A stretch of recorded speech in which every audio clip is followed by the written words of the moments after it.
वाटेगाव सांगलीमध्ये पोटच्या मुलाचा दगडाने ठेचून खून का केला? कारण ऐकूनच हादरून जाल. पोटच्या मुलाचा आई वडील अत्यंत मायेने सांभाळ करतात.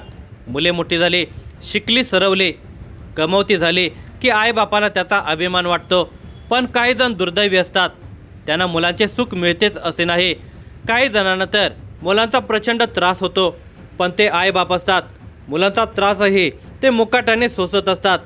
परंतु सहनशक्तीचा अंत होतो तेव्हा मात्र परिस्थिती हाताबाहेर गेलेली असते. सांगली जिल्ह्यामध्ये मनोरुग्ण मुलगा नेहमीच भांडण करून आई वडिलांना छळत होता.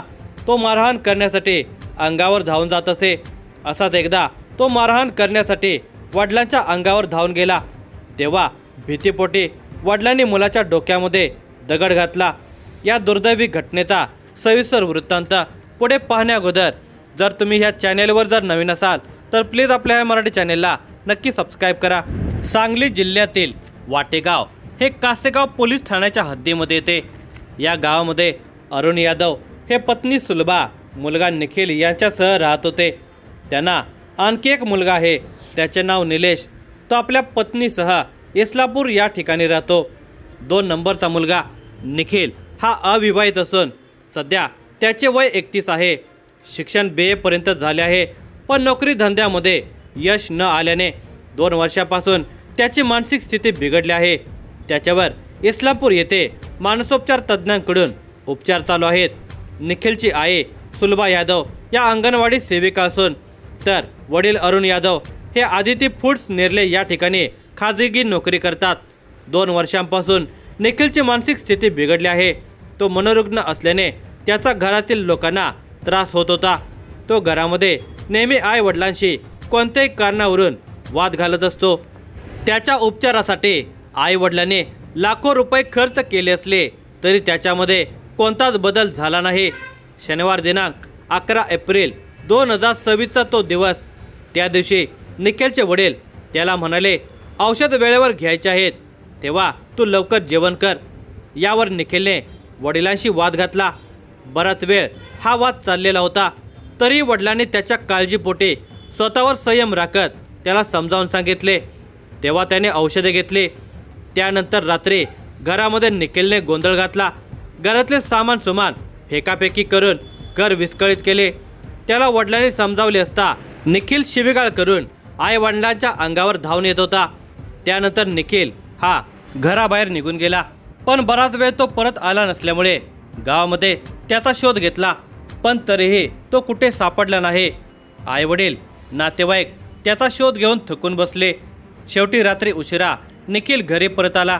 त्याच्या उशिरा येण्याबद्दल अरुण यादव यांनी खडसावले. त्यावेळी मोठी वादावादी झाली. या वादामध्ये निखिल हा ताकदीने वडिलांच्या अंगावर धावून आला. त्यांना धमकावू लागला. त्याच्या मानसिक स्थितीचा विचार करता तो आपणास काहीतरी करेल याची भीती अरुण यांना वाटली.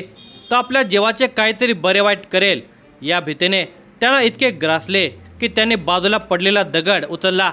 दुसऱ्या क्षणी तो दगड त्यांनी मनोरुग्ण मुलगा निखिलच्या डोक्यामध्ये दगड घातला. हे पाहून आई सुलभा यादव पुढे आल्या. त्याने आपल्या पतीला जाब विचारला. यावेळी त्याने आपणास निखिलचा राग आल्याने दगड घातल्याचे सांगितले. निखिल रक्तबंबाळ होऊन निश्चित खाली पडला. हे दृश्य त्या आई वडिलांच्यासाठी अत्यंत दुःखद होते. त्याहून वाईट म्हणजे वडिलांच्या हातूनच मुलाचा खून झालेला होता. वडील हतबल होऊन बसलेले होते, तर एका बाजूला मुलाचा मृतदेह पडलेला आणि दुसरीकडे पती खून करून बसलेला. हे पाहून सुलभा यादव यांच्या मनाला काय यातना झाल्या असतील याची कल्पनाही करवत नाही. अखेर सुलभा यादव यांनी वाटेगावच्या पोलीस पाटलांना या खुनाची घटना कळवली. पोलीस पाटलांनी कासेगावच्या पोलीस ठाण्यामध्ये या घटनेची माहिती दिली. त्यानंतर सहाय्यक पोलीस निरीक्षक हरीश गावडे आणि सहकारी घटनास्थळी दाखल झाले. त्यांनी पंचनाम्याचे सोपस्कार पार पाडत मृतदेह विच्छेदनासाठी पाठवून दिला.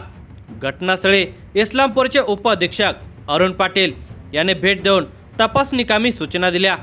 कासेगाव पोलीस ठाण्यामध्ये निखिल यादव खुनाबाबत आई सुलभा यांनी फिर्याद दिली. गुन्हा रजिस्टर नंबर 51/2026 भारतीय न्याय संहिता कलम 103(1) नुसार फिर्याद दाखल केली. गुन्हा दाखल होताच सहाय्यक पोलीस निरीक्षक हरिश्चंद्र गावडे यांनी संशयित अरुण यादव यांना अटक केली असून न्यायालयाने त्यांना 5 दिवसांची पोलीस कोठडी दिली आहे।